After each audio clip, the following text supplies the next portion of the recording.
Okay, so part 2 here for chapter 3, we're going to talk about acids and bases and its relationship with water, and then talk about the pH scale and so on. So a hydrogen atom in a hydrogen bond between two water molecules can shift from one to the other. So remember here just quickly that we have your water molecule held together by polar covalent bonds, another water molecule, and we have the hydrogen bond here. So the hydrogen bond is right here. All right, so hydrogen atom in a hydrogen bond between two water molecules can shift from one to the other. So the hydrogen atom leaves its electron. Remember, hydrogen atoms only have one electron, leaves its electron behind and is transferred as a proton, or what's called a hydrogen ion, H+, plus meaning it has a positive charge. So remember that when we look at a hydrogen, it has one proton in the nucleus and one electron spinning around, and so here's your one electron, there's your one proton. That's a neutral hydrogen atom. And so then it says the hydrogen atom leaves its electron behind. Remember that when it is in a hydrogen bond, that hydrogen is sharing an electron with oxygen, and so that oxygen draws the electrons towards itself, so it leaves that electron behind. And so what is released when it's sharing that electron, it leaves that electron behind, would look like this, H+, because there's no electron, it left it behind with the oxygen, and therefore will have a positive charge because it's one proton and no electrons. So then the molecule that lost the proton, or sorry, I went ahead of one. I was doing this one here. The molecule with the extra proton is now a hydronium ion. And so let's look at here. So what happens is here's your two water molecules. I kind of drew it up here to show you. So here's your hydrogen bond. Again, I'll do it in orange between the two water molecules. And so that has a partial negative, partial positive charge. And so what we end up having is this water molecule, the H, all right, leaves the electron behind with the oxygen, and hence we have a negative charge here. And then this is called hydroxide. This is the hydroxide ion.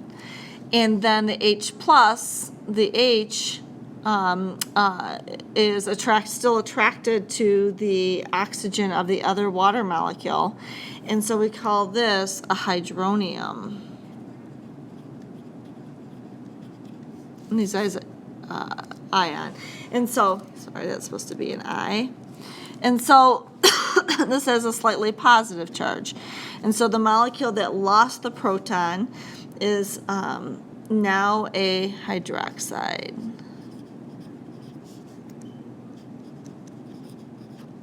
ion. So it lost the proton. We consider a hydrogen ion, sometimes it's considered as a proton because that's really as one proton, no electrons. All right, so that's why it's talking about the loss or the gain of a proton. So this one's gaining it, this one's losing it, and therefore you get a positive and a negative charge. So the process can be described in a simplified way as the separation of a water molecule into a hydrogen ion, which, what's the representation of a hydrogen ion? It is H+. And a hydroxide ion, so when a water molecule loses H+, you have the OH negative left over.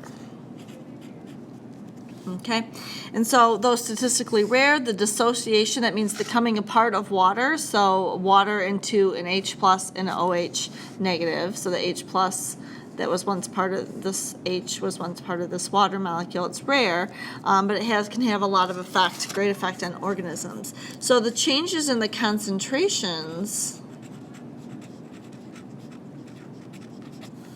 of the hydrogen and the hydroxide ions can drastically affect the chemistry of the cell. And these changes in concentration, another way to say that is the changes in pH. And so we're going to see that cells and the reactions that occur in cells and the proper functioning of cells are really pH sensitive. And so disruptions in the pH can be a big deal. So let's turn it over and look at then the effects of changes in pH. So it is considered that concentrations of the H plus ion and the OH negative ion are equal in pure water, meaning that taking into account that one water molecule is one H plus and one OH negative, can dissociate into that.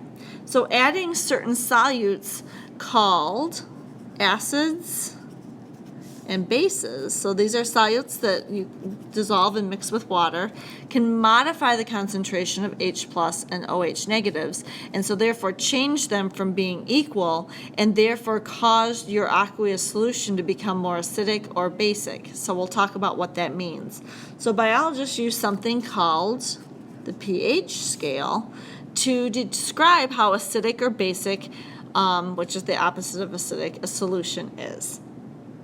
So let's look at acids and bases.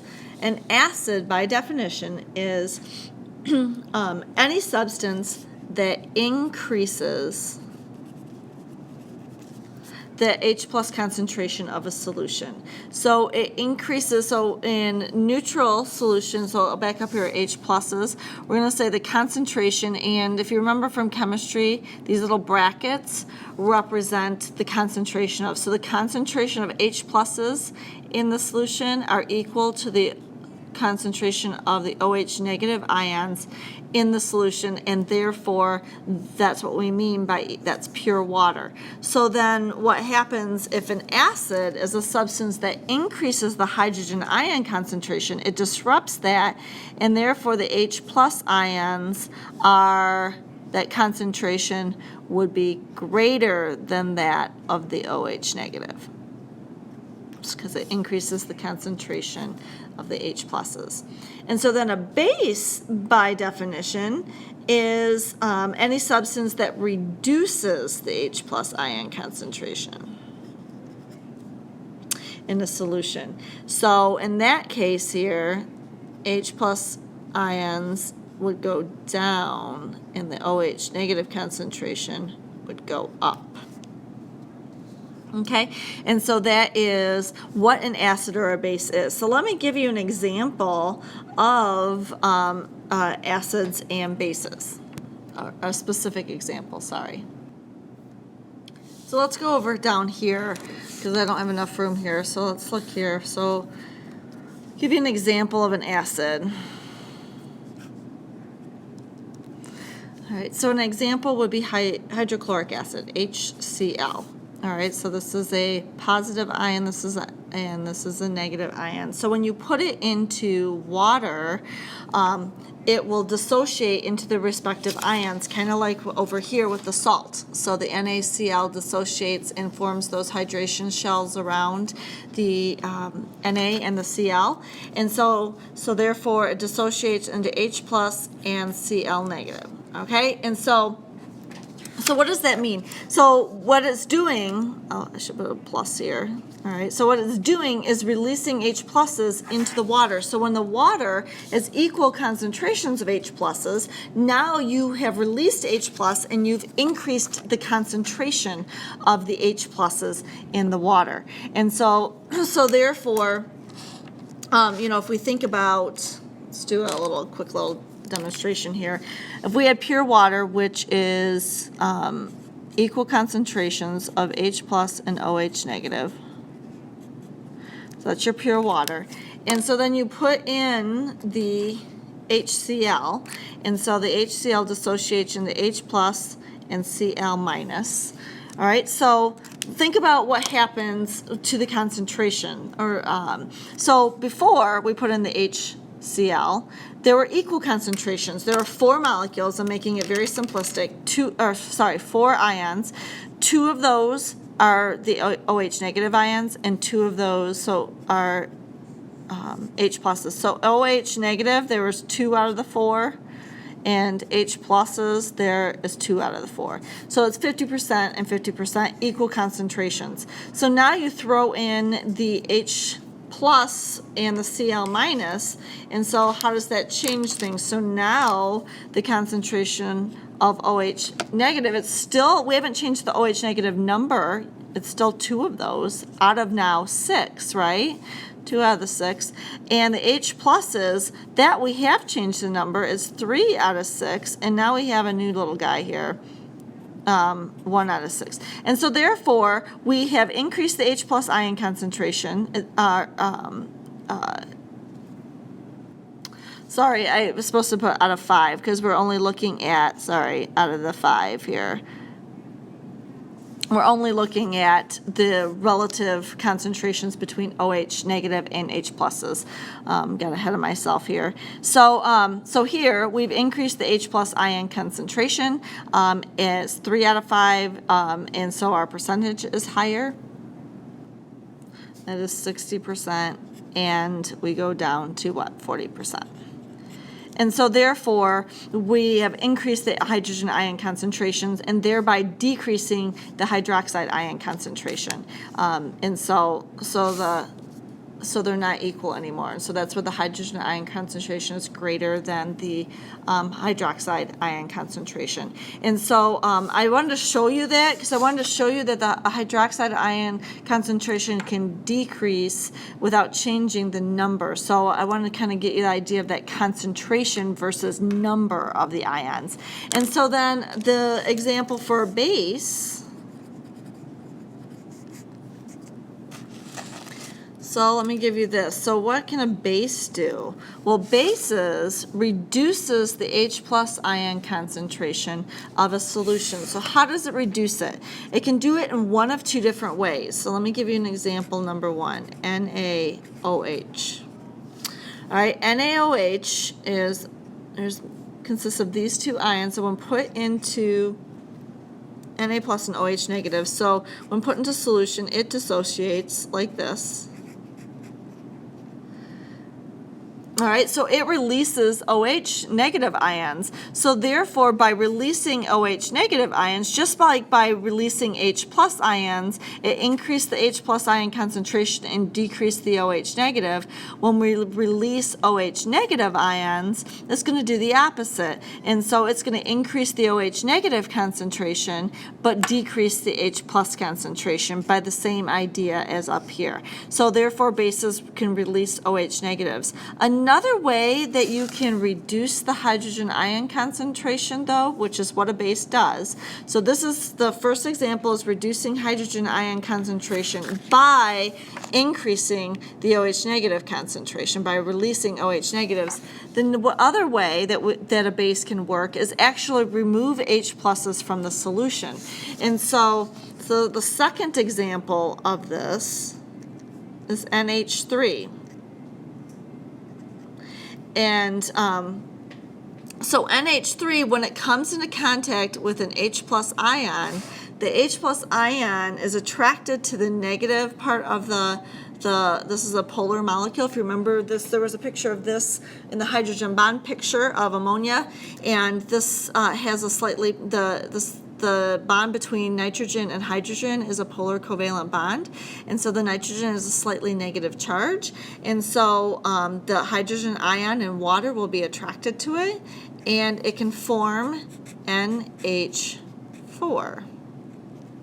And so maybe it would be a good idea to do a quick little drawing of these like I did here so that everybody's clear on that. So in looking at this with the bases, the OH negative, again, if we have equal concentrations in pure water, so 2 and 2, when you dissolve and put in NaOH, it dissociates into Na plus, OH negative, and therefore changes the concentration of the OH negative ions compared to the H pluses. And so therefore increases the OH negative ions, the concentration, thereby decreasing the H plus concentration. So it was 50-50, now it's 2 out of 5, or only 40% H plus ions instead of 50% H plus ions. And so therefore, we have decreased it.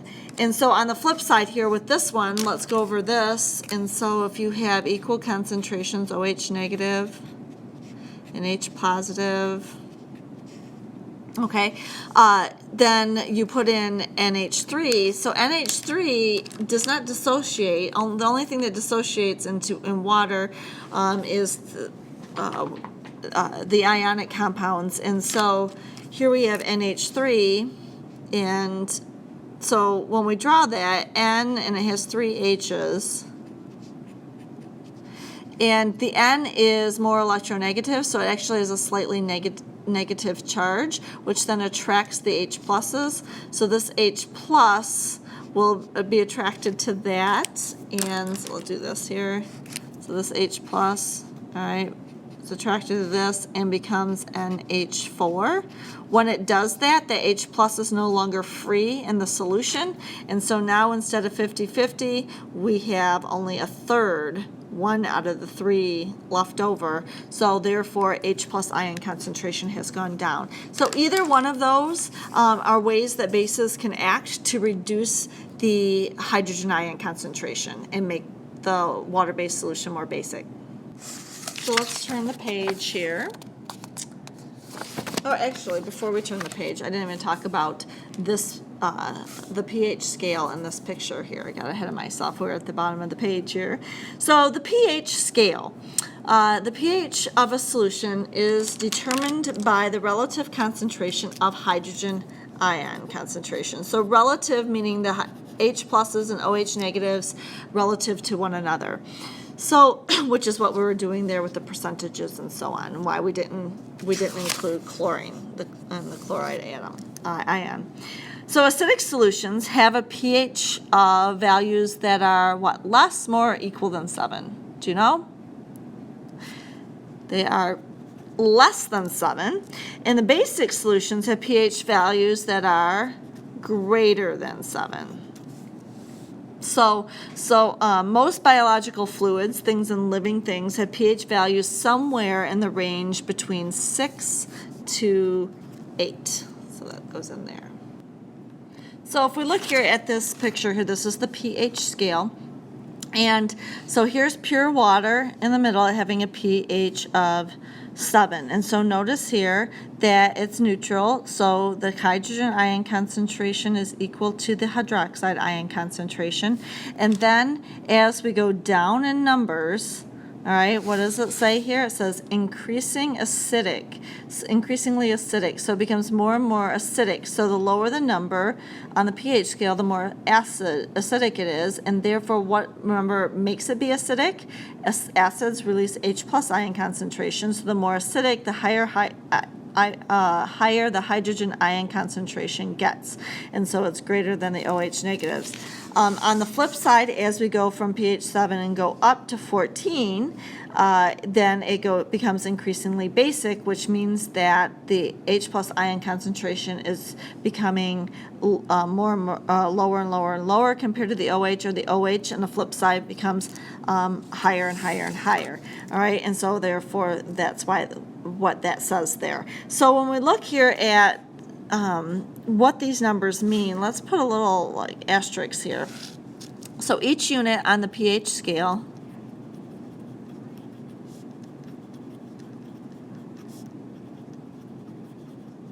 represents a 10-fold increase. That means 10 times. Or decrease in H plus ion concentration. So what that means is going from pH 7 to a pH of 6, that the one at pH of 6 is more acidic, higher hydrogen ion concentration. So pH of 6 has 10 times as many hydrogen ions than something that has a pH of 7. And so how do they figure this out, where this number comes from, is let's do this, at pH of 7 is an equation.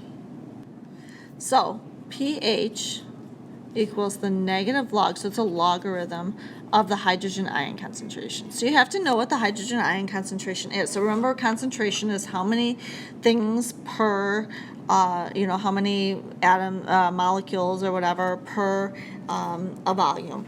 And so, so when we look here, let's say the hydrogen ion concentration is 10 to the negative 7. So when we do that, a negative log of the hydrogen ion concentration, 10 to the negative 7. So what does that mean, 10 to the negative 7? Let's go over here.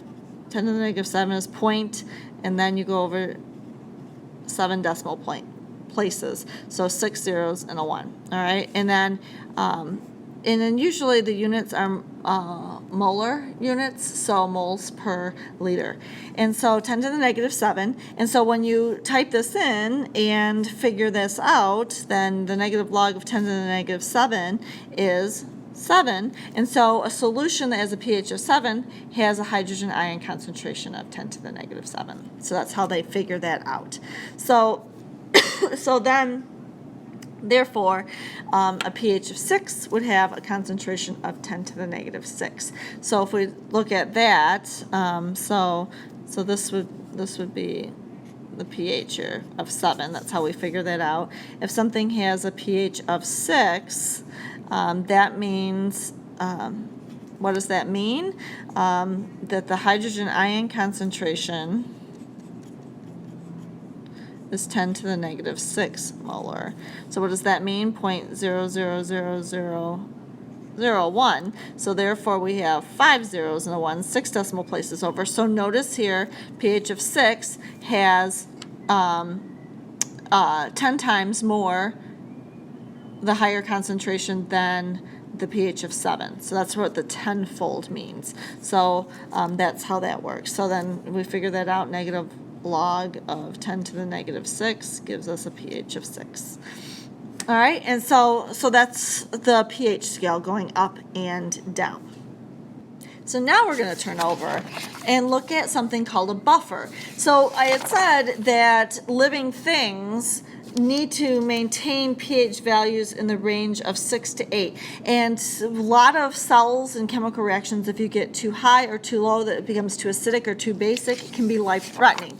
And so therefore there's something called buffers. Buffers are something that naturally occurs that resists changes in pH. So the internal pH of most living cells must remain close to a pH of 7. So in that range, 6 to 8, average of 7. So, excuse me, buffers are substances that minimize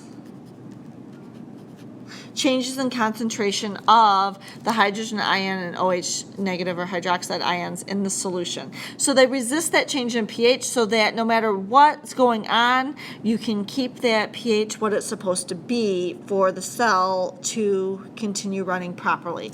So most buffers consist of an acid-base pair that reversibly combines with H+. So I'm going to have us put here, see the buffer example page. And so what is the buffer example page? That is this handout here. All right, so everybody refer to this handout. Let's switch gears here. All right, so we're going to title this. This is an example of a buffer in our blood called the carbonic acid buffer.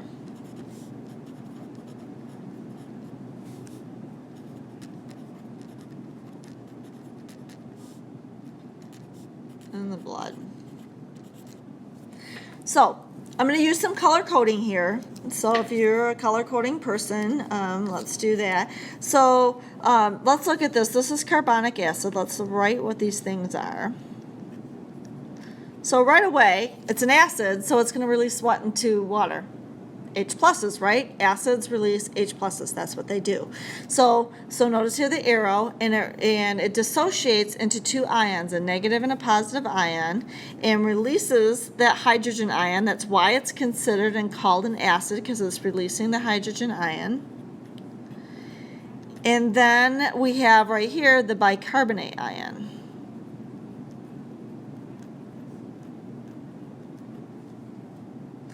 And so, excuse me again. So this is what happens. And so it can shift left to right, but also notice that we just wrote, let me go back to this, we just wrote that most buffers consist of an acid-base pair that reversibly combines with H+. So therefore, this reaction is reversible. And so let's talk about it this way first, and then we'll look at this way. So this way, carbonic acid will dissociate and release an H+. When would it want to do that? So let's just talk a minute about the blood. The blood has, let's say, for simplistic purposes, it's not exactly a pH of 7, but just for our understanding, let's just say that, that it's a pH of 7, which means what? Equal concentrations of H plus and OH negative ions, and so it has a pH of 7. So let's say, in what situation would you want this carbonic acid to dissociate into an H plus ion and release an H plus ion? And so that is when the blood is going to need more H pluses. So this happens, let's switch colors here. This happens in response. I'm going to color code this way. All right. This happens in response to a rise in pH. So what does that mean? Rise in pH means the H plus ion concentrations have decreased. And so if the H plus ion concentrations are decreasing because of other chemical reactions that is going on, or something that you've eaten and has disrupted that balance of H pluses and OH negatives, this bicarbonate or the carbonic acid can dissociate into bicarbonate and H plus ions and increase the H plus ion concentration. All right, so that's a rise. And then on the flip side, we said that this is reversible. So let's do an arrow this way. You can also go back where this picks up the ion, the H plus ion. So this is in response, what do you think? To a decrease in pH. So that means decrease in pH means that the number is getting lower, right? Going back over here and getting lower, which means the hydrogen ion concentration is increasing. So increasing H plus ions. Oops, forgot the bracket there. All right, and so it constantly goes back and forth, either releasing H pluses or taking them in to maintain that delicate balance of equal concentrations. So let's do an example here. Let's dissolve a base in water. So we talked about already NaOH. So let's get my little purple pen here. All right, so NaOH is the Na plus and OH negative ion, right? And I'm going to draw water. So let's say this is our water, equal concentrations of H pluses and OH negatives. So that's your pure water in blue.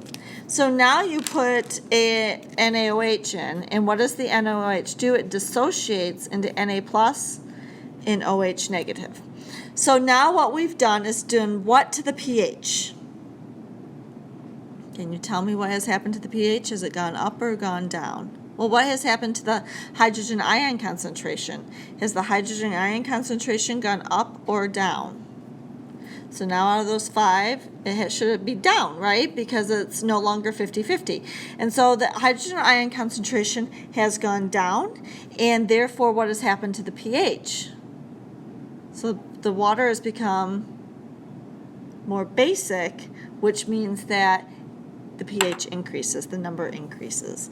All right, and so that's what's going on there. So then if this was happening in our blood, so let's actually write that down here, below here, so we have some room. So what we just drew is that we decrease the H plus ion concentration or increase the pH.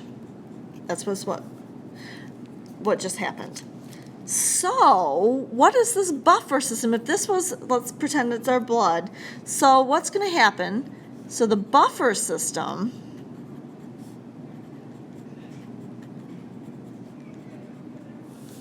will, and what in the world will it do? So let's go through that. So I'm going to I'll just do this in red as well. So in your blood you have the buffer system. Is when this happens, are you going to want it to go towards the left or go towards the right? In which direction should this buffer system work? The hydrogen ion concentration is decreased, so what are we going to want to do? Increase the hydrogen ion concentration, right? So how do we do that? Left to right. All right, left to right. And so therefore the H2CO3 is going to dissociate into H plus and HCO3 negative. And therefore, what have we done then? Increased the H plus concentration. And so now when we look at just the H pluses and the OH negatives, we're 3 and 3. And so therefore equal concentrations. So therefore it has adjusted the pH so that it's still at the pH of 7. So let's write that down. So the buffer system will go to the right.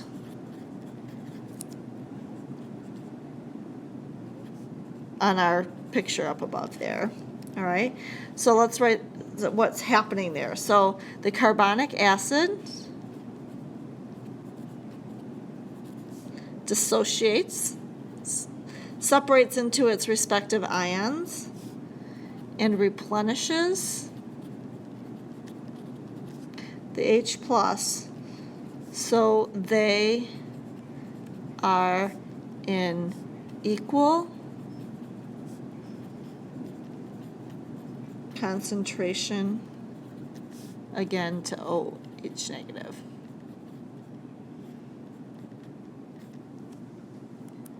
Okay, so this is no longer in the system and it is associated into these two ions. Okay, and so that's when that becomes basic. So then if the H plus begins to rise, so let's say it starts dissociating and now there's too many H pluses and so on. So another way that it could rise is adding something acidic. So HCl we talked about earlier, so let's go through that as an example. So HCl, let's do that in, HCl is the H plus ion and the Cl minus ion. So again, we have our water in equal concentration, OH negative and H pluses, equal concentration, and the HCl, H plus and Cl minus, so that it dissociates into H pluses and Cl minus. And so therefore, we again have disrupted the equal concentration. Now we have a higher 3 out of the 5, higher concentration of H pluses than we do OH negatives. And so therefore, we have increased, so let's write below here. So we have increased the H plus ion concentration, or done what to the pH? Do you remember? We decrease the pH. When it becomes acidic, increasing H plus ions, it decreases the pH. So what's the buffer system going to do? And if you truly want to see if you understand this, see if you can pause this and write out what happens just like I did up here. All right? So what happens? The buffer system will go to the left. Okay, so it's going to go to the left, and so it's going to pick up the H plus and become carbonic acid again. So what happens here is after this, something like this occurs where the the carbonic acid has dissociated.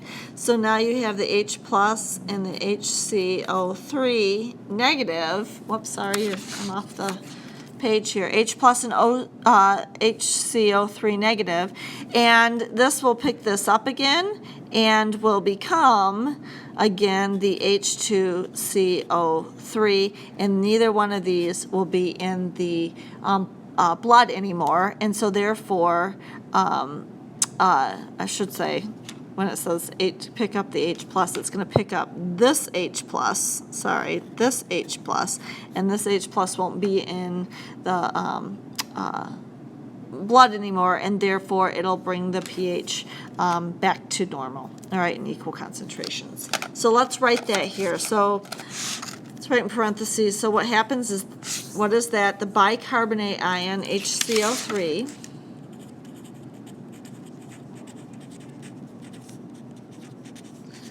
accepts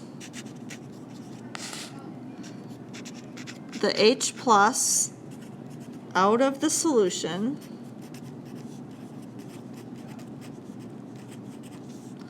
so they become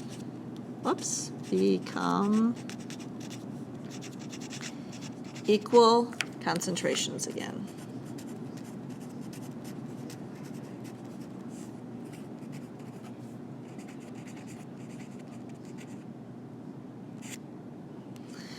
And therefore go back to normal. And so it keeps on shifting back and forth, and that's what a buffer does. So overall, big picture is it minimizes changes in pH, which is important for living things. All right, so let's go back to the notes and wrap up the last little bit of it. We have just this last little bit here.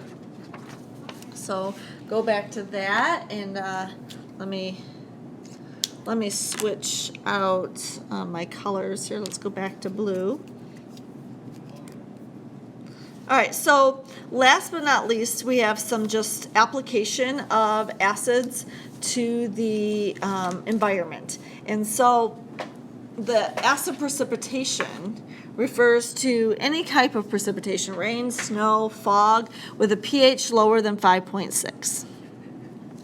And so it's caused mainly by the mixing of different pollutants with water in the air. And so therefore, when we put chemicals either from smokestacks, from factories and so on, some of those chemicals, when mixed with water, react and make the water more acidic, and therefore by releasing H plus ions and so on. So therefore, make the rain more acidic than it's supposed to be. So, so actually, when we look at acid precipitation, it can actually damage life in lakes, because as it rains or snows or whatever, that acid and therefore increase in H plus ion concentration builds up and can affect the pH of lakes. And remember, living things are very sensitive to changes in pH. And also streams, ponds, all bodies of water. It can also affect land plants as well. It affects the acid precipitation on soil chemistry. So the rain and the precipitation goes into the soil, changing the pH of the soil, which then will influence and affect plants and so on from thriving, and it's because they're sensitive to the pH as well. So they contribute to the decline of some forests. In normal rain, actually, this is why it's 5.6. Normal rain does not have a pH of 7. Normal rain has a pH of close to about 5.6. The reason why is because carbon dioxide is plentiful in our atmosphere, and carbon dioxide actually reacts with water to form an acid, the carbonic acid that we talked about. And so therefore, our natural rain is slightly acidic, and so that's why it's even more acidic than the 5.6, or a pH of lower than 5.6. All right, and that is water, folks, and its effect on pH. And so that is the end of chapter 3.